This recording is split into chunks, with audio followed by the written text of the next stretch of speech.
Hello, Simon Cardy from iGen here with Matt Persley. Hello. Who's just checked out Blood of Dawnwalker, the new game from Rebel Wolves, ex-CDPR devs. People instantly think, they'll see this game, they'll see the medieval setting, they'll see it's an RPG of sorts.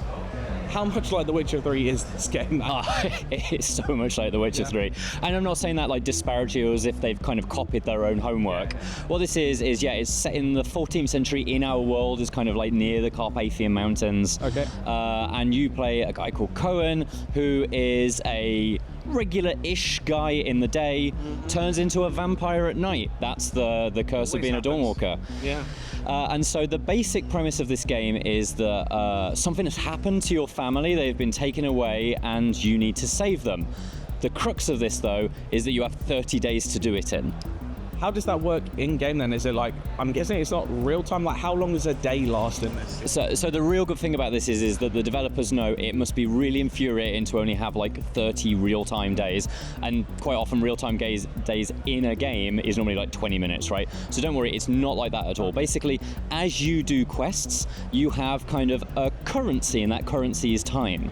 And if you're going to do things that require a lot of time, you will spend one chunk, maybe two chunks of your day bar. Okay. And so that naturally progresses you from morning into afternoon. And so, for example, let's say that you're talking to someone and you're having a conversation, they're going to give you a little bit of information, but you're like, oh, if I dig a bit deeper, if I spend more time in this conversation, I might get something really, really useful.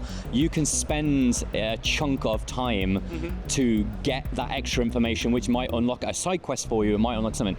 Not everything requires time. There's actually quite a lot of the quests that they were showing us that requires no time investment at all, at least from that bar. So it's not like you're on a ticking clock. You've got plenty of time to go around and explore. It's more like a Persona-style system to an extent. Yeah, sort of like, certainly, I think it feels like Persona maybe even be a little bit more pressured than this. Okay. So there's still going to be presumably dozens and dozens of hours of RPG goodness here, and you've definitely got the time to explore this area, take it all in, and I know that it goes beyond just the town they were showing us. Yeah.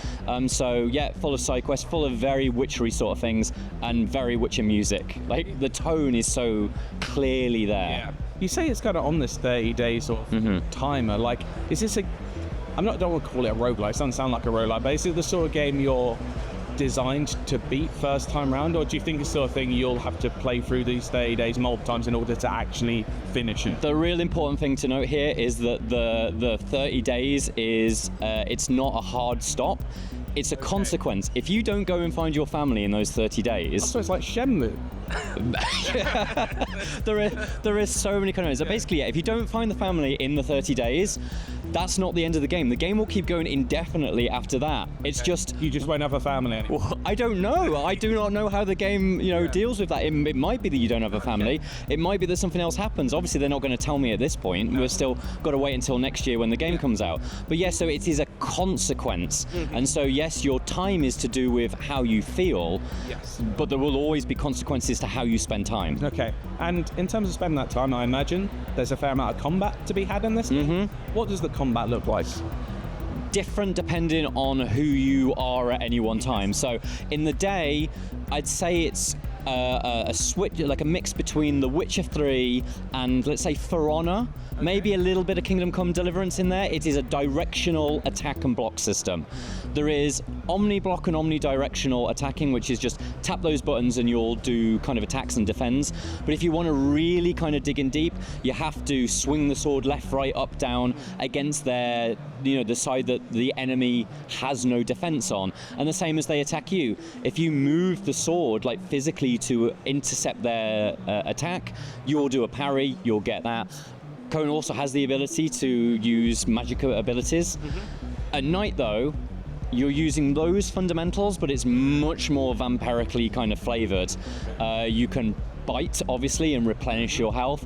You don't use a sword anymore. You use your big talons. You've got these big claws, and obviously your abilities are very much kind of blood magic sort of focused.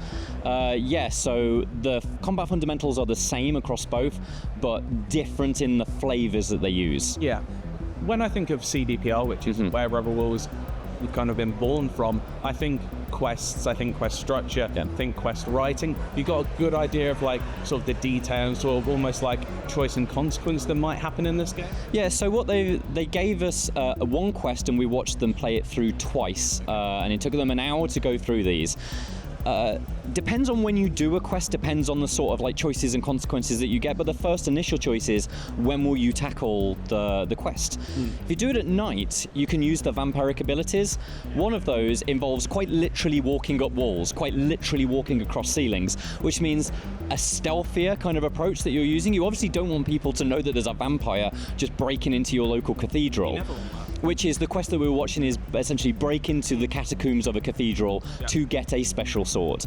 So in the first version they snuck in, he's got like a blink teleport like in Dishonored, and they basically walked up walls and got onto a balcony, broke into a library, found a book that explained where this secret catacomb was, and then went and found it.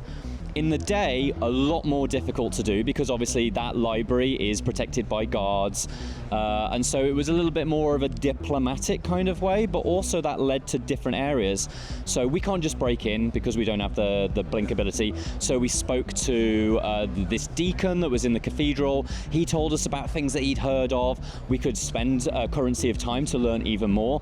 That took us to a place, an asylum, which eventually led to fighting a mini-boss, and having done that and settled that business for the deacon was like, okay, that catacomb that I told you didn't exist, it actually does.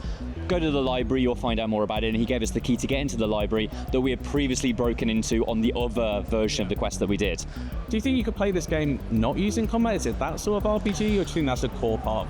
I don't think that you can do it without combat. However, I've spoken to the devs and they have said you can play it either entirely at night or entirely in the day. That is wasting time, effectively. You'd have to keep waiting to push yourself through into the nighttime, and so you're potentially losing out not just on time, but also the quests that only appear during the day, because obviously a lot of people go to bed during night, so they're not there to give you those quests. I know you don't. No. So yeah, you can kind of push on through, so you only do things with vampiric abilities, which I guess then makes the game a little bit more stealthy, a little bit more supernatural weird.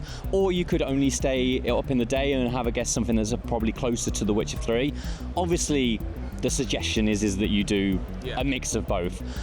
What the full-blown consequences of this are, I don't know. One thing that I do know is that you don't have to do these quests if you don't want to.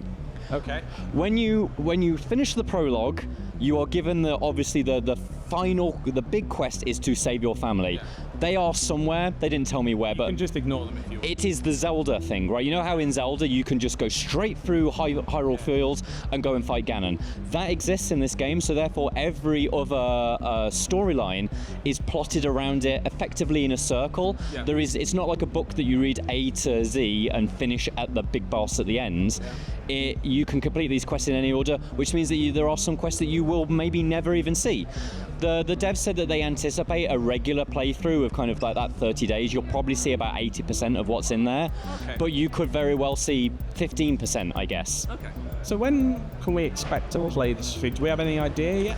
So in terms of when we, the press, can play it, I don't know, but they are saying it's a 2026 release. Okay. And it felt like it was in a good place in that I've not physically been hands-on with it myself, but what they showed looked pretty good. Amazing. Well, that is Blood of Dawnwalker. We've got plenty more coming from gamescom 2025 even. Keep it locked to IGN. Yeah.